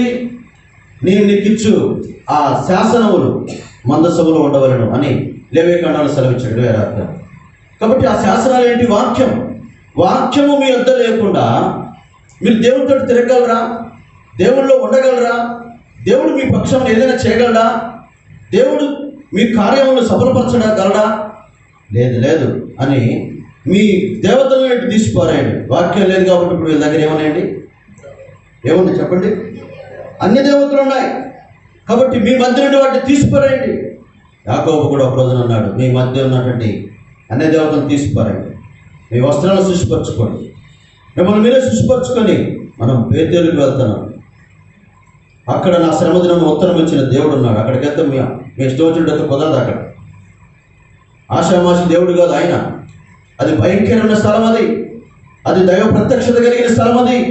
ఆయన అక్కడ ప్రత్యక్షమై మనల్ని దర్శించే సమయం కాలం ఉంది అక్కడ. కాబట్టి ఇంటి వారందరితో చెప్పాడు, మీరు శుద్ధి చేసుకోండి, మీ వస్త్రాలు మార్చండి, మీ దేవతను తీసి పారేయండి. అక్కడ పరలోకమందున దేవుడు ఉన్నాడు. మనం పోయేది పరలోకపు గవినికి. దేవుని మందిరం అంటే ఏమనుకుంటున్నాం? మనం పరలోకపు గవినని గుర్తించుకోలేకపోతున్నాం. ఆ స్థలంలో మనం దేవుని ప్రత్యక్షత ఉందని గుర్తించలేకపోతున్నాం. అది భయంకరమైన స్థలం, దేవుడు నన్ను దర్శించే స్థలం అని గుర్తింపు లేకుండా ఉన్నాం. అందుకనే అనే దేవతలతో వచ్చేస్తున్నారు వీళ్ళు. ఆ తర్వాత సమూయేలు చెప్పిన మాట వాళ్ళు ఏం చేసిందంటే మిస్పాలో కూడుకున్నారు. అనగా కావలి వాని గోపురం. మిస్పా అంటే ఆ కావలి వాని గోపురం దగ్గర కూడుకుని, అనగా అది ప్రార్థనా స్థలం. ఆ గోపురంలో, ప్రార్థనా గోపురంలో కావలివాడు ఉన్నాడు. కావలివాడ రాత్రి ఎంత అయిందంటే గోపురం మీద రాత్రి వేళ తెల్లవారచ్చు ఎంత అవ్వచ్చు అని చెప్పేస్తున్నాడు. అంటే మెలుకొని ఉన్నాడు. వాడిని అడిగిన ప్రశ్న వాడు ఏం చెప్తున్నాడు? కాలంలో రాత్రి ఎంత వేళైందంటే ఉదయం అవ్వచ్చు, రాత్రి అవ్వచ్చు అని అంటే కాలం గతించుకుంటూ పోతుంది. నేను మెలుకుతూనే ఉన్నా, కాలం చాలా గతించి నువ్వు మెలుకుతూ ఉన్నావో లేదో ఒకసారి ఆలోచించు. ఈ కావలి గోపురంలో ప్రార్థనలో మెలుకుగా ఉండాలి మనం. అన్నిటి అంత సమీపమైంది కాబట్టి మెలుగు కలిగి ప్రార్థన చేయాలి కావలి గోపురంలో. అందుకని ఇప్పుడు ఆ మిస్పాకు వచ్చారు, కావలి గోపురం దగ్గరికి వచ్చారు. ఆ గోపురంలో వాళ్ళు ఏం చేస్తున్నారంటే కాళ్ళు కడుక్కొని, నీళ్లు చేదుకొని, నీళ్ళు అనగా వాక్యం చేదుకుంటున్నారు. వాక్యాలు చేదుకొని ఏం చేస్తున్నారండి? కాళ్ళను కడుక్కుంటున్నారు. మన హృదయాన్ని కడుక్కుందాం ఈరోజు. ఒకసారి హృదయం కడుక్కున్నాడు, స్నానం చేసినాడు, శుద్ధుడే కాబట్టి కాళ్ళు కడుక్కో పేతురు అన్నాడు. ఒకవేళ నీ కాళ్ళకన్నా అపవిత్రత అంటేనేమో కాళ్ళను కడుక్కో, హృదయాన్ని కడుక్కో, చేతులు కడుక్కో, లేక నిలువల్లో ఒకసారి కడుక్కొని శుద్ధుడు కాదు. శుద్ధుడు అయితేనే ప్రార్థనకు జవాబు పొందుకొని పోతాడు. శుద్ధురాలు కాకపోతే ప్రార్థనకు జవాబు లేదు. అందుకనే వీరు పట్టుదల కలిగి ఇప్పుడు ఆయనతో తిరిగారు, కాళ్ళు కడుక్కున్నారు. ఇప్పుడు దేవుడు వారికి ఒక సూచన చూపించాడు. 11వ అధ్యాయంలో ఫిలిష్తీయులు ఓడిపోయేటట్లు యెహోవా ఉరుములు మెరుపులు వెండిగా పుట్టించి ఫిలిష్తీయులను తారుమారు చేస్తూ వచ్చారు. మరొక సందర్భంలో కూడా ఆ 12వ అధ్యాయం 20వ వచనం చూడండి పిల్లరా. ఇదే సమూయేలు గ్రంథం 12వ అధ్యాయం 20వ వచనం. అందుకు సమూయేలు జనులు తిట్టాను, భయపడకుడి, నిజమే. విసర్జింపకుండా ఆయన్ని అనుసరించు, పూర్ణ హృదయంతో ఆయన్ని సేవించుడి. కాబట్టి మీరు కీడు చేసింది వాస్తవమే. ఇప్పుడు ఇంతవరకు సహాయపడిన ఈ ఎబినేజర్ విషయంలో వాళ్ళు ఏం చేశారటండి? దేవునికి ఏం చేశారట? రెండు పిల్లరా, మన మోసపూరితమైన జీవితము, మన అపవిత్రమైన జీవితము, మన అవిధేయతకున్న జీవితం అటు ఎవరు కీడు చేస్తుందట? దేవుని ప్రజలకు కీడు చేస్తారు. కాబట్టి ఇప్పుడు మీరు ఏం చేయాలా? 18 చూస్తే, సమూయేలు యెహోవాను వేడుకున్నప్పుడు యెహోవా ఆదినమున ఉరుములను వర్షమును పంపగా జనులందరూ యెహోవాకును సమూయేలుకు బహుగా భయపడిరి. సమూయేలుతో ఇట్లని, రాజును నియమించిన మేము అడుగుట చేత మా పాపములన్నిటికి మించిన కీడు మేము చేస్తుంది. కాబట్టి మేము మరణము కాకుండా నీ దాసులైన మా కొరకు నీ దేవుడని యెహోవాకు ప్రార్థించుము. నేను ప్రార్థన చేసేది కరెక్టే కానీ బాబు, వర్షం కురిపించాడు కదా. వర్షం కురిసినప్పుడు వీళ్ళకి ఏమైందండి? నేల మెత్తన చేయబడింది. ఆత్మ దిగి వస్తే మన హృదయాలు ఏమైపోతాయి? అంతవరకు నీ హృదయం కఠిన హృదయముగా ఉంటుంది, హృదయం మారదు. ఇప్పుడు పూర్ణ హృదయంలోకి నువ్వు రావాలి అంటే, పూర్ణ హృదయం దేవుని ప్రేమించాలంటే వర్షము కురవాలి. వర్షం ఏం చేస్తుంటే నేలని మెత్తన చేస్తుంది, నీ కఠిన హృదయాన్ని కరిగించింది. నేల చీలిపోయిన నేల మరలా అతకబడింది. వర్షం వచ్చినప్పుడు అదంతా మెత్తన చేయబడి అతకబడిపోయి ఇప్పుడు మెత్తన ముద్ద అవుతుంది అనమాట. ఈ హృదయం మెత్తన ముద్ద అయినప్పుడు, మాంసం ముద్దగా మార్చబడినప్పుడు, ఈ రాత్రి గుండె పోయినప్పుడు, ఈ కఠిన గుండె పోయినప్పుడు ఆ ప్రార్థనకు జవాబు వాళ్ళు అడుగుతున్నారు. మేము పాపం చేసింది వాస్తవం. హృదయం మెత్తన చేయబడిపోతే వచ్చింది ఈ మాట. వాడు ఒప్పుకుంటాడు, ఈ మాట ఒప్పుకుంటాడా? నేను పాపం చేసింది వాస్తవం. వీడు యథార్థవంతుడు. నేను ఆలోచించింది వాస్తవం, నేను తప్పు చేసింది వాస్తవం, నా ఆలోచన తలంపులన్నీ వాస్తవం, ఇవి కరెక్ట్ కాదు అని ఒప్పుకోగలిగినట్లయితే అది నేల మెత్తన చేయబడిన నేల. అది ఒప్పుకోవట్లేదు అంటే ఇంకా హృదయం కఠినత్వంతో ఉంది, ఇంకా ఆ వర్షం అక్కడ కురవదు. కురిసినా తడవట్లేదు. అది ఎందుకు? ఏ చెట్టు చాటుకో, లేకపోతే ఏదో ఇప్పుడు నా వ్యాన్ అక్కడ పెట్టి వర్షం వచ్చిందనుకో, నా కింద నేల ఏమైందండి? తడవదు. ఆ చోటు అలాగే పొడిగా ఉంటుంది. ఆ చుట్టూ అంత సారం వచ్చింది, గడ్డి వచ్చింది, మెత్తగా అయింది. ఆ చోటు రేపు 2 రోజులు చూస్తే అక్కడ ఏముండదు. అక్కడ ఎందుకు ఇక్కడ గడ్డి ఎండిపోయిందంటే అక్కడ వర్షం పడకుండా వ్యాన్ ఆపింది. కాబట్టి ప్రిమిటెంట్ వల్ల ఎక్కడో చాటుకు వెళ్ళిపోతుంది, ఇంకా ఏదో మనం మరుగు చేసుకుంటున్నాం. కాబట్టి మన హృదయాలను మనం సరి చేసుకోవాల్సిన అవసరం. ప్రార్థనకు వచ్చినప్పుడల్లా, ఆరాధనకు వచ్చినప్పుడల్లా, వాళ్ళ దగ్గరికి వెళ్ళినప్పుడల్లా నయమొక్క పోయి కడుతున్నావు, వచ్చిన కానీ నిద్రపోతుంది, నీళ్ళు కడుతున్నావు. కాబట్టి మన దేవుని సన్నిధికి వచ్చినప్పుడల్లా మన నేలను, మన హృదయాలను మెత్తన చేసుకోవాలి. అంటే వర్షం సమృద్ధిగా కురిపించడం. ఎప్పుడైతే ఇక్కడ వర్షం కురిపించబడిందో పిల్లరా, వాళ్ళు భయపడిపోయారు. యెహోవాకు భయపడుతున్నారు. ఎవరికి భయపడాలి? ఇక్కడ రెండోది, సేవకుడికి భయపడనంత వరకు నీవు జీవితంలో మేలు పొందావు. గుర్తుపెట్టుకో. వాళ్ళు ఎవరైనా సరే తరపుదికి వచ్చినప్పుడు కూడా భయపడాల్సిందే. నువ్వు ఆయనకు ఇవ్వాల్సిన ప్రిఫరెన్స్ ఆయనకి ఇవ్వు. ఆయనకు భయపడే విధానంలో ఆయనకు భయపడు. దేవునికి భయపడతానంటే నాకు మనుషులు ఎవరు లెక్క చేయనంటే కుదరదు. అక్కడ మనిషే కావచ్చు, ఆ స్థానంలో దేవుడు అక్కడ పెట్టాడు అతన్ని. ఆయనకు భయపడితే, దేవునికి భయపడే నీవు దైవసేవకునికి భయపడితే నీ జీవితం ఆశీర్వాదకరంగా ఉంటుంది. ఇంకొక రకం ఉండదు. ఇంకొక అవిధేయత నీ హృదయంలో కనపడదు. ఇంకొక రకంగా నీ జీవితంలో ప్రవర్తనలో మార్పు కనపడదు. ఎట్లా ప్రవర్తిస్తున్నారు ఏంటంటే, ఇంత భయం లేకుండా ప్రవర్తిస్తున్నారని సేవకుడు నోరునెత్తి బాదుకోడు, హృదయంలో నొచ్చుకోడు, కన్నీరు గారవడు. జాగ్రత్త. ఇక్కడ హృదయంలో క్రియ జరుగుతుంది. ఏమని?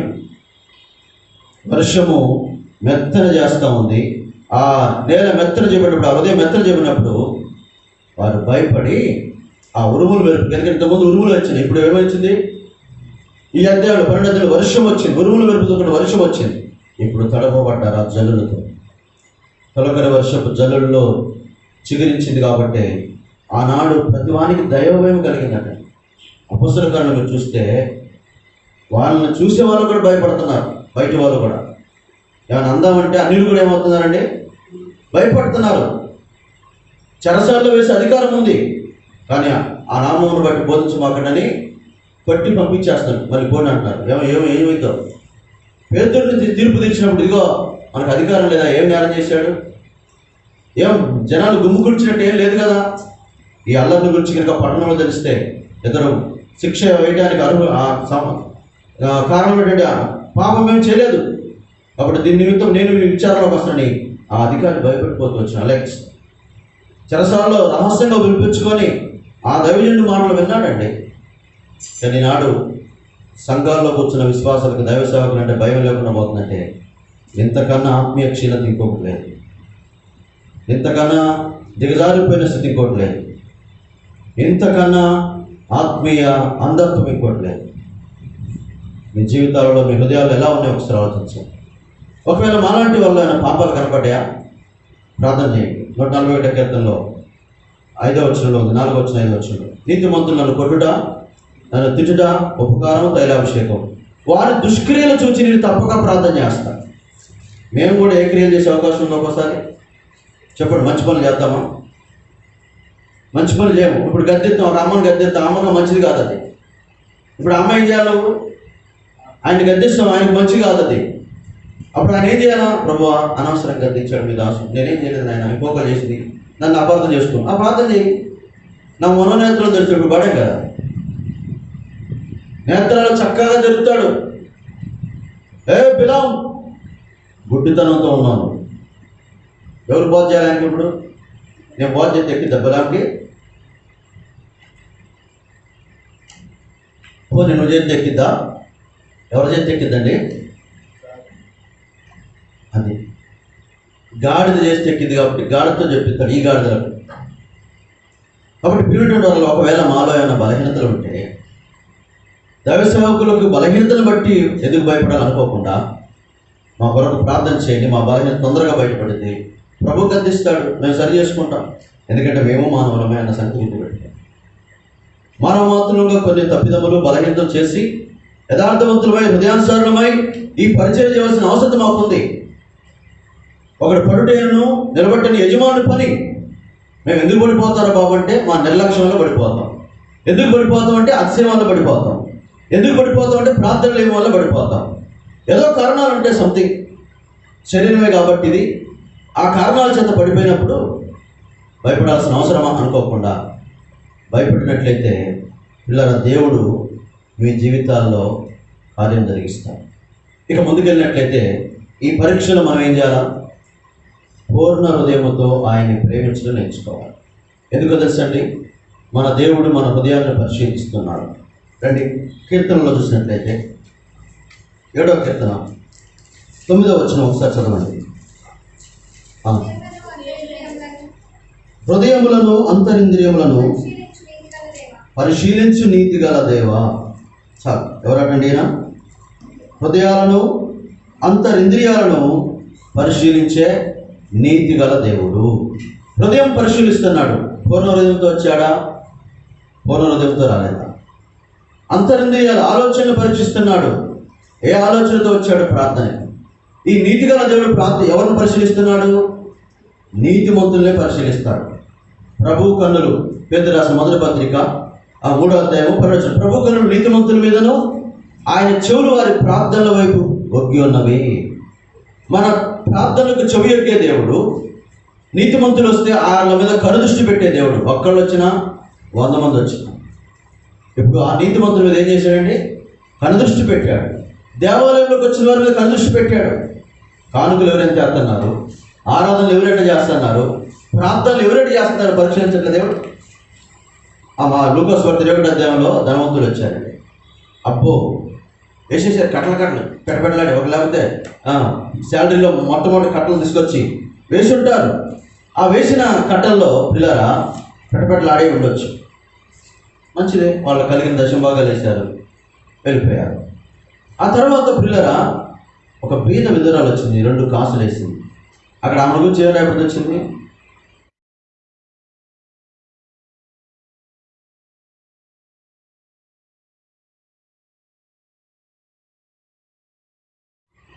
కాబట్టి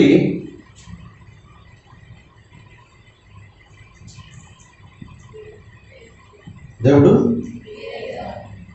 ఆ బీద విధురాలు అక్కడ ఆమె వేసిన కానుకను బట్టి ఏమన్నాడంటే దేవుడు, ఈమె జీవనం అంతయు మీరు మీకు కలిగిన దాంట్లో వేశారు. ఇక ఆరాధన కొరకే వచ్చాడు. ప్రార్థన కొరకే వచ్చారు. దేవాలయంలో ప్రార్థన చేయడానికి ఇద్దరు మనుషులు వచ్చారు. ఆ ఇద్దరు మనుషులు పరిసేయుడు, సుంకరి. ఈ పరిసేయుడు సుంకరిని టార్గెట్ చేసుకొని ప్రార్థన చేస్తున్నాడు. ఈ హృదయం కలిగి సరిగానే ఒక ఇద్దరు ఆరాధన చేయడానికి అర్పణ అర్పించడానికి వచ్చారు, కయ్యను, హేబేలు. కయ్యను తన కలిగిన పొలం పట్ల కొంత యెహోవాకు అర్పణ తెచ్చాడు. హేబేలు తన మందులో శ్రేష్టమైన దాన్ని, అంటే ఆలోచన విధానము, ఆ తలంపులు, ఆ హృదయాలను పరిశోధిస్తున్నాడు. కయ్యను చూస్తే పొలం పంటలో కొంత, పొలం అంతా నీదేగా, పంట అంతా నీదేగా, దాంట్లో నువ్వు ఎంత నెయ్యొచ్చు, కొంత ఇచ్చాడు. అది ఆలోచన, ఆయన తలంపు. అది కొంత ఇద్దాం, ఏం చేసుకుంటాడు. అప్పుడు ఇంకా సంఘాలు లేవు, సేవకులు లేరు కదా అనుకున్నాం. ఈ సేవకుడు ఏం చేసుకున్నాడు, ఏడవడుకుంటాడు, దేవుడు ఏడవడుకుంటాడు, నైవేద్యాన్ని అవసరమా ఆయనకి, నేను తీసుకుపోయి పంట అంతా ఆయన తెచ్చాడా అనుకున్నాడేమో. ఇది నా తలంపే, పర్ఫెక్ట్ అని చెప్పట్లేదు. కాబట్టి ఆయన తలంపులతో వచ్చాడు. ఎక్కడ పెట్టాలన్నా పోయి ఆ అరణ్యంలో పంట, ఏ మందిరం ఉంది ఇప్పుడు, ఏ సేవకుడు ఉన్నాడు, ఎక్కడ పెట్టొద్దాం అనుకున్నాడు. మొత్తానికి అయితే బలిపీఠం కట్టాడు. బలిపీఠం మీద అర్పణలు పెట్టాలి. లేనప్పుడు అది గొర్రె అయినా, ప్రథమ ఫలముల పంట అయినా, దాని పెడితే అది కాలిపోతే దాన్ని ఆయన అంగీకరిస్తాడు. ఇదే అప్పుడు ఆరాధన. కాబట్టి ప్రియమైనటువంటి వాళ్ళరా, అటువంటి తలంపులతో, ఆలోచనలతో వచ్చి ఆయన నష్టపోయాడు. శ్రేష్టమైన దాంతో వచ్చిన హేబేలు చనిపోయినా సరే నీతిమంతుల్లో మొట్టమొదటి వాడుగా ఉన్నాడు. నేలలో ఉన్న రక్తం మొరపెడితే ప్రార్థనకు జవాబు వచ్చిందండి. అంటే రక్తమే ప్రాణము. భౌతికంగా బతికి లేకపోయినా అతని ప్రాణం, రక్తము నేలలో పడిపోయింది కాబట్టి, రక్తం ఉంది కాబట్టి అక్కడ ప్రార్థన కూడా జవాబు ఇచ్చిన దేవుడు. ఈనాడు ప్రాణం ఉంది మన లోపల, ఇంకా ఉందా లేదా? లోపల రక్తం ఉంది అంటే ప్రాణం ఉంది, ఆత్మ ఉంది, ఇప్పుడు ఈ శరీరం బ్రతికే ఉంది. అయినా మన ప్రార్థనలకు జవాబు రావట్లేదు. ఎన్నో సంవత్సరాలు ఇట్లా జరుగుతూనే ఉంది. కారణం ఏంటంటే నీతి గల హృదయం లేదు. నీతిమంతుల ప్రార్థనే ఆయనకు ఆనందకరం. ఆయన పరిశీలించినప్పుడల్లా పూర్ణ హృదయంతో నా సన్నిధికి రాలే, పూర్ణ మనసుతో నన్ను ప్రేమించట్లా, అసలు ఏదో పెట్టుకొని, విగ్రహాలు పెట్టుకొని, మనుషులు కల్పించిన పద్ధతులను బట్టి, మనుషుల పద్ధతులను బట్టి వస్తున్నారు, పోతున్నారు. పెదాలతో ప్రార్థన చేస్తున్నారు, పోతున్నారు. గణపరుస్తున్నారు, పోతున్నారు. కానీ హృదయాలు నాకు దూరముగా ఉన్నాయి. నాకు దగ్గరికి వస్తేగా నేను దాన్ని మెత్తగా చేసేది. అంతేనా? దేవుని దగ్గరికి వస్తేనే దేవుడు నీతో మాట్లాడేది. ఇందాక నా ప్రార్థన చేశాడు, దేవుని యొద్దకు రండి, అప్పుడు ఆయన మీ యొద్దకు వస్తాడు. అప్పుడు మనం ఏం చేయాలట? చదవండి, యాకోబు 4:8 మీ బైబిల్ తీసి త్వరగా.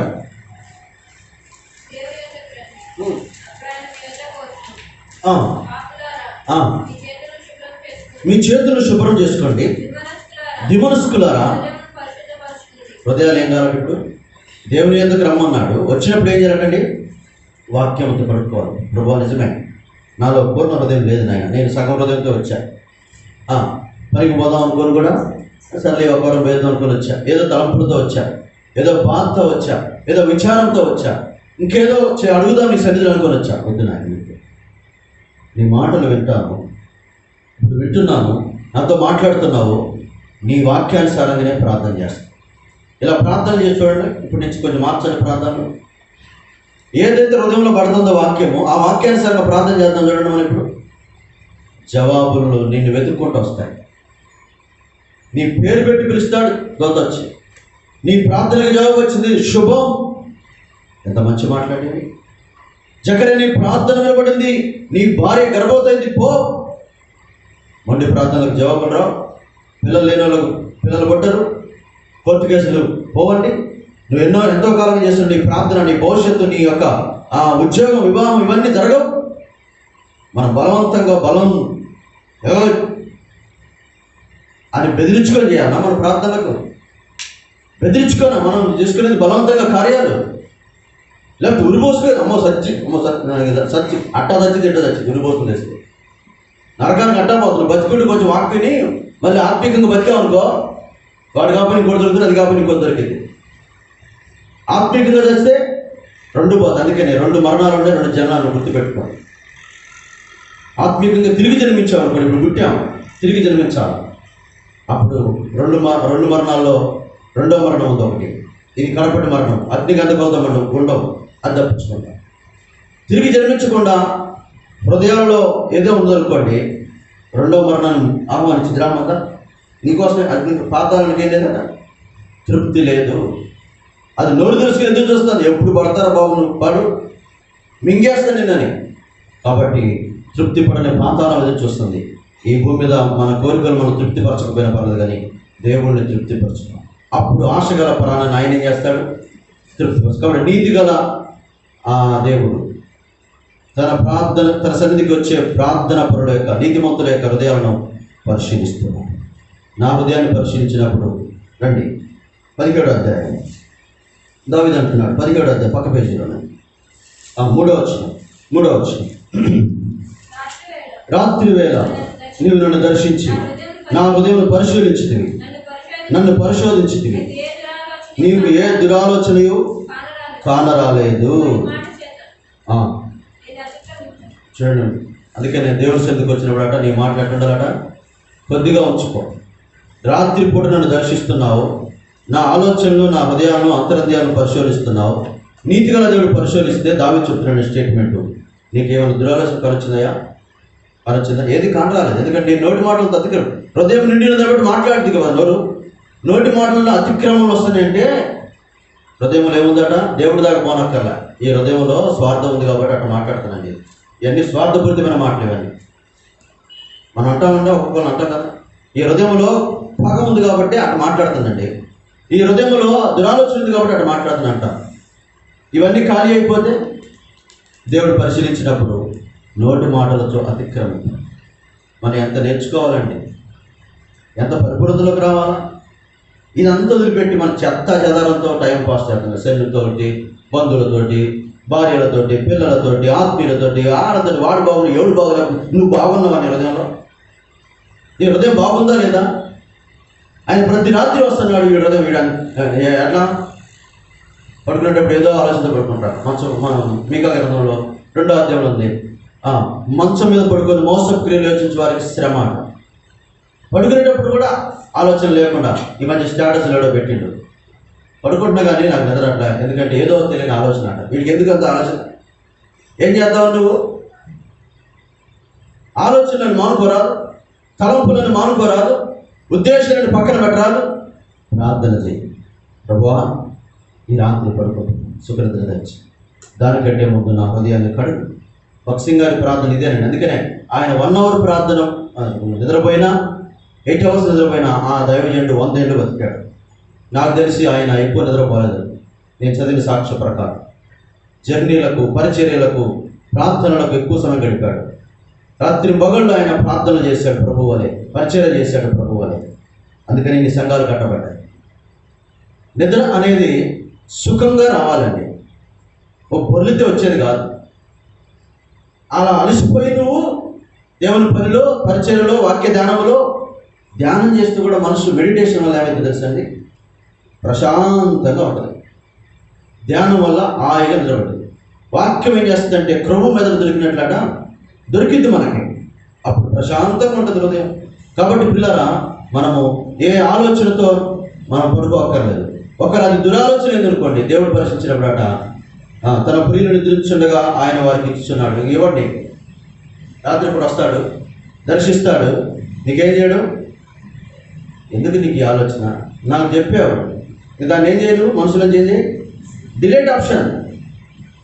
ప్రభువా నా ప్రార్థన ఇది, నా హృదయాన్ని కడుగు, నా జీవితంలో ఈ సమస్య ఉంది, నాకు ఈ అక్కర ఉంది.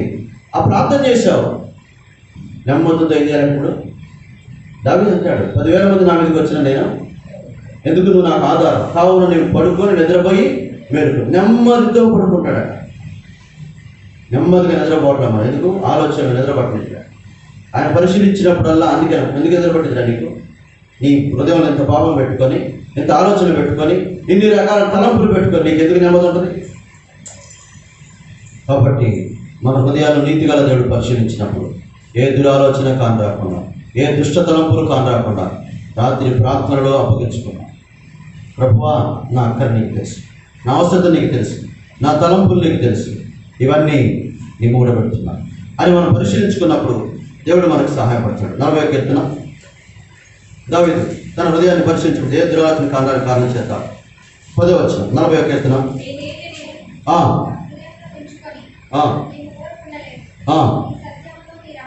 ఏముండాలండి? హృదయంలో ఏముండాలా? నెమ్మదితో పడుకున్నాడు. అయ్యా నీ నీతి నా హృదయంలో ఉండొచ్చు. నీతి ఏం చేస్తుందంటే నిమ్మలము, నిబ్బరము, సుఖకరమైన నివాసాలు, సమాధానం ఇది కలుగు చేస్తుంది.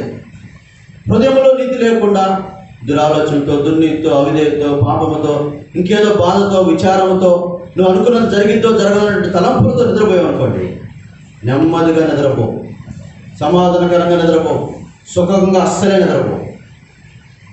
కాబట్టి దావీదు దురాలోచన లేకుండా, ఏ ఆలోచన లేకుండా దేవుడు దర్శిస్తాడన్న భయంతో, భక్తితో, దేవుడి సన్నిధిలో నీతిగల దేవుడు నా హృదయాన్ని పరిశీలిస్తున్నాడు, నా అంతరింద్రియాలను పరిశీలిస్తున్నాడు అనే భయంతో, భయభక్తులతో ఆయన సన్నిధిలో జీవించాడు, బ్రతికాడు.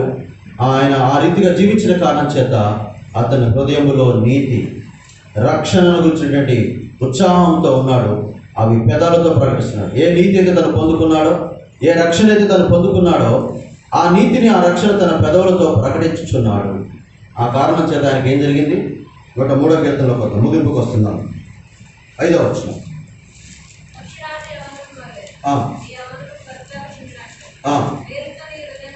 మేలులతో నీ హృదయం ఏం చేస్తున్నాడు?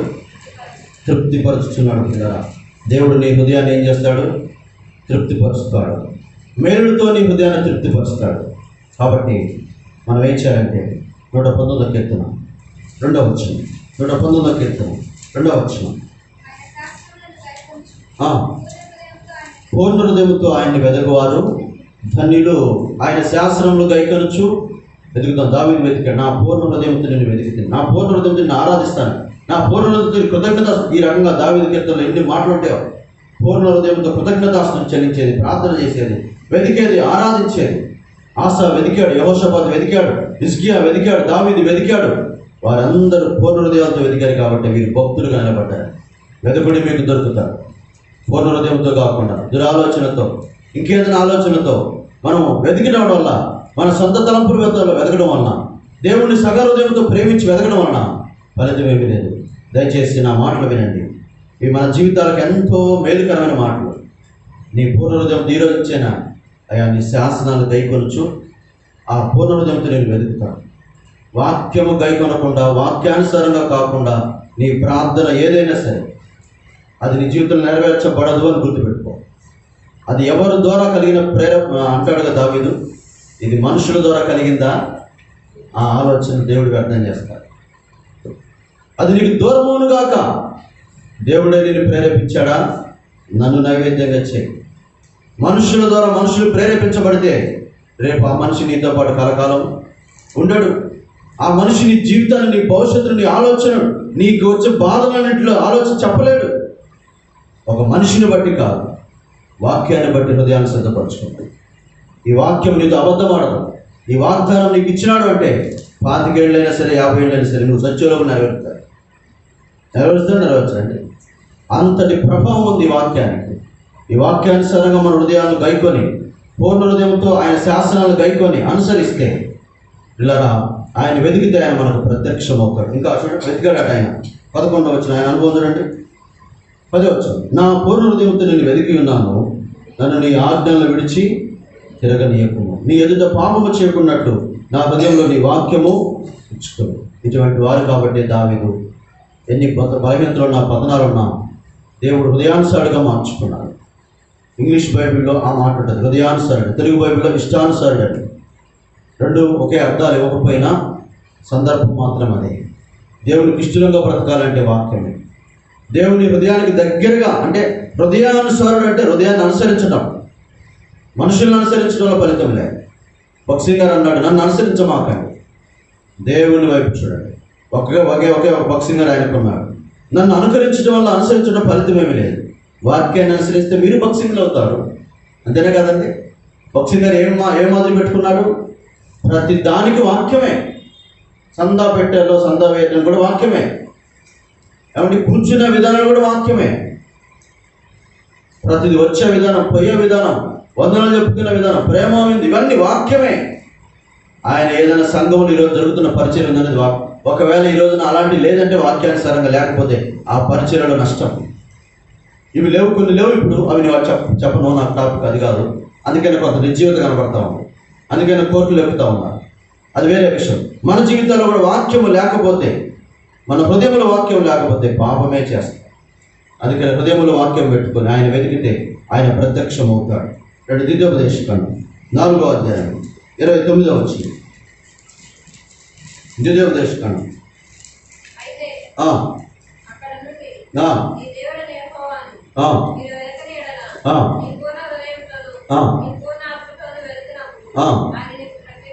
చూడండి, ఇక్కడ కూడా అదే చెప్తున్నాడు. ఈ ద్వితీయోపదేశకాండం అంతా మీరు చదవండి. ఎక్కువ ఈ మాటలే ఉంటాయి. పూర్ణ హృదయంతో, పూర్ణ మనసుతో, పూర్ణ ఆత్మతో ప్రేమించి సేవించండి. దేవుడి ఈరోజు నీకు ప్రత్యక్షమైతే ఎంత బాగుంటుందండి. నీ ప్రార్థనకి జవాబు పెట్టిన దేవుడి ఈరోజు ప్రత్యక్షమైతే ఎంత బాగుంటుంది. కొన్ని రాత్రి ప్రత్యక్షమైతే ఎంత బాగుంటుంది. ఆ రాత్రి బేర్షెబాలో ఇస్సాకునకు ప్రత్యక్షమైంది. ఎందుకు?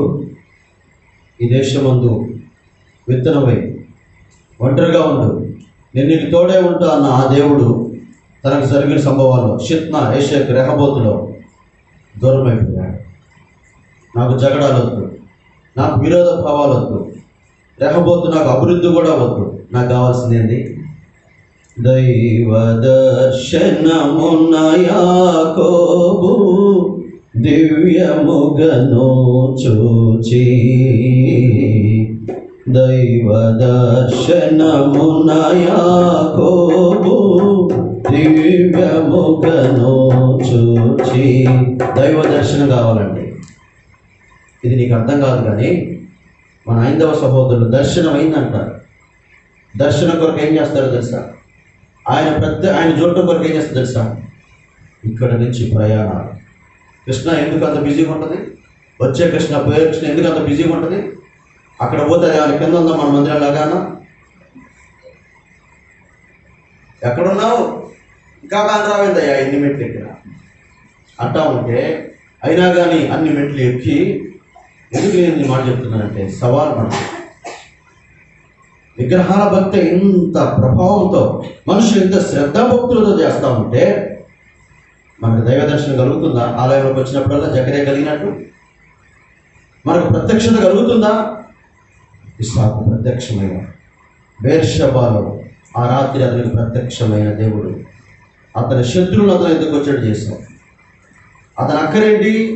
ఏ శత్రువులు ఆయన తరిమారో ఆ శత్రువులు ఇప్పుడు ఆయన దగ్గరికి రావాలి, సమాధాన పడాలి, దేవుడు నీకు తోడున్నాడు అని చెప్పాలా. ఆ రకంగా రావాలంటే ఎక్కడ రావాలా? దైవ ప్రత్యక్షతలోకి రావాలా. అదే బేర్షెబ అనగా నిబంధన బావి. బేర్షెబ అంటే ఏంటండి? దేవుడు నీతో నిబంధన చేసి, అంటే వాగ్దానం చేసే అనుభవంలోకి రావాలి. ఈరోజు నీ ప్రార్థనకు ఇక్కడి నుంచి వాగ్దానం పొందుకొని వెళ్ళు.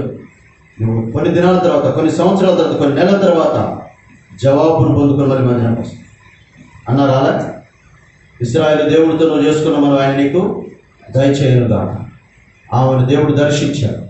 ఆమె పిల్లలు తీసుకుంది, పాలు మరిపించిన తర్వాత మళ్ళీ ఏం చేసింది? అయ్యా అదిగో ఆనాడు నీ సముఖంలో నిలబడి ప్రార్థన చేసిన స్త్రీని నేను, ఇదిగో పిల్లవాడు అని వాడిని పరిచయం చేస్తామంటే వీడు యెహోవాకు పరిచయం చేసుకున్నాడు. ఎంత ఆనందం ఉంటుందండి ఆ తల్లికి. ఎంత జవాబు అండి ప్రార్థనకు. నీ ప్రార్థనలకు జవాబు ఇక్కడే ఉంది, నీ హృదయంలోనే ఉంది, నువ్వు వినే విధానంలో ఉంది. వాక్యం ఎలా వింటున్నావో జాగ్రత్త. పూర్ణ హృదయంతో వింటే నీకు ప్రత్యక్షం అవుతాడు. నీకు ప్రత్యక్షమైన దేవుడు నీకు నిబంధన చేస్తాడు. బేర్షెబాను నీతో వాగ్దానం చేస్తాడు.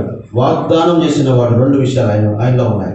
వాగ్దానం చేసినవాడు, ఒకటి నమ్మదగిన వాడు, 2 దాన్ని నెరవేర్చుటకు సమర్థుడు. మనుషుల సహాయం అక్కర్లేదు. రాత్రి ఒక ఆయన చెప్తున్నాడు, దేవుడు తన వాగ్దానం చేసిన ఆ ఇజ్రాయెల్ దేశాన్ని యూదులకు ఇస్తానని చెప్పాడు. కాబట్టి ఇప్పుడు యూదులకు సమకూర్చుకుంటున్నాడు. దాని కొరకు రాజధాని ఏర్పడింది. ట్రంప్ ద్వారా జరిగింది అది. ఇప్పుడు ట్రంప్ ఓడిపోతే యూదులకు రక్షణ లేదా? లే. ఆయనే ఇప్పుడు కార్యం జరిగిస్తాడు. ఇక అసలు యుద్ధంలోకి దిగే సమయం ఆసన్నమైందట. దేవుడు ఇప్పటి వరకు రాజులను ఉపయోగించుకున్నాడు, అధికారులను ఉపయోగించుకున్నాడు, రాజ్యాలను ఉపయోగించుకున్నాడు. అమెరికా ప్రభుత్వం ఏది చెప్తే అదే అమెరికాను ఉపయోగించుకున్నాడు. ఇక ఇప్పుడు అమెరికా అక్కర్లేదు. ఆయనే సింహాసనాసీనుడై యూదుల మీద దృష్టి పెట్టిన ఆ దేవుడు, ఇశ్రాయేలు మీద దృష్టి పెట్టిన ఆ దేవుడు ఇక ఆయన బ్యాటింగ్ చేయబోయే సమయం ఆసనమే. ఇక ఎవరు సహాయం? ఎందుకంటే నేను ఇశ్రాయేలును పోగు చేయను అన్నాడు కదా. వాక్యము ఇప్పుడు పంపిస్తున్నాడు వాళ్ళకి, వాళ్ళు సమకూరుస్తుంది. యెరూషలేమును కట్టువాడు ఆయనే. 147 క్రితం నుండి వచ్చిన ఇప్పుడు ట్రంప్ కట్టినాడని చెప్పకుండా, బెంజమిన్ నెతన్యాహు కట్టినాడని చెప్పకుండా ఆయన కట్టబడు. ఎందుకు? ఆనాడు 147 క్రితంలో చేసిన వాగ్దానం 2000 సంవత్సరాల తర్వాత జరుగుతుందండి. ఎంత నమ్మదగిన దేవుడు మన దేవుడు. ఇటువంటి దేవుడి దగ్గర మన హృదయాలు దాచుకునేది, ఇటువంటి దేవుడి దగ్గర మన హృదయాల్లో దోషాలు పెట్టుకునేది వద్దు. నీ మీద ఆత్మవర్షం కురిపించాలని దేవుడు సిద్ధంగా ఉన్నాడు. మనుషులందరూ అపొస్తలుల కార్యం యోవేలు గ్రంథంలో ఉంది. ఉపవాస ప్రార్థనకే జరిగింది అది. మనుషులందరూ ఆయన ఆత్మచేత అందినాలు నింపబడతాని వాక్యం ఉంది. యవనస్తుల మీద నా ఆత్మను కుమ్మరిస్తున్నాడు. యవనస్తురాలా, ఈ హృదయాలు ఎలా ఉన్నాయి ఈ రోజున? హృదయంలో ఏమన్నా ఉంటే తొలగించండి ఈ రోజున. ప్రభు, ముందు నీ ఆత్మ నాకు కావాలి, నీ ఆత్మ శక్తి నాకు కావాలి. నీ ఆత్మతో నేను ప్రార్థన చేయాలి, నేను ఆత్మతో కలిగే అద్భుతాలు చేయాలి.